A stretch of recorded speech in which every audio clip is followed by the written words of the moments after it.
welcome to the bunker. We are currently underneath my back lawn. Well, I am anyway, and you're watching it hopefully. So what, this video is all about just showing you how I manufactured this. So I've done a bit of a CAD image to show you the scale of the operation, how deep the well is, etc. So if you look at the drawing here, you can see how deep the well is. The bunker obviously isn't as deep as the well because the well in winter has water in it. When I was clearing out some of the area, I actually found the well which was capped off with a little manhole and then some rotten sleepers. So when I found that, I thought, because it's a big diameter well, I think it's 5'6" diameter inside, I need to do something with this.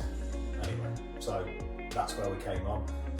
Now, I had an old shipping container in the garden, which I'd used to store all the bits when I built the house. So I thought, if I just dig a bit of a hole, put that in, and then I made the staircase and temporarily lowered it in, as you can see here, just to work out where I needed to sort this corridor out and just check things were working right. So as you can see, I lowered it in place, checked that, took it back out, then we made the corridor and bricked it all the way up to the top, and then it was a finished brickwork job, and then lowered the staircase back in afterwards, as you can see here. So the corridor was made with brick and breeze block with a cavity wall in between, so that we could keep the bricks nice and dry. That was the idea of the corridor. It has worked really well, that has.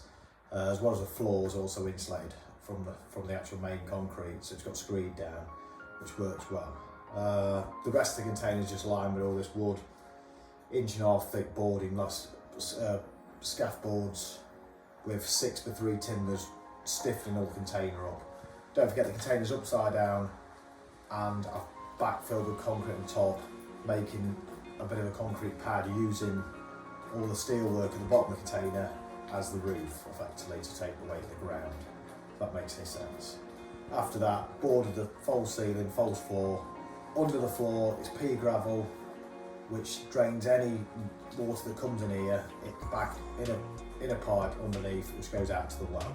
So that keeps this place nice and dry.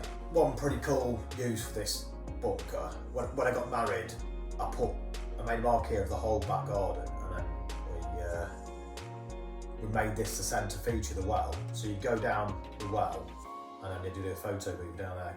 Okay, a few people are going to ask about ventilation. I know you are, right? There is a vent in each opposite corner pointing up into the garden. Now, there were pipes sticking up with little caps on the top, but Oliver drove his car over them and snapped them all off. He doesn't take it off from me, I'm afraid, so he does later. So I did have a log burner in here.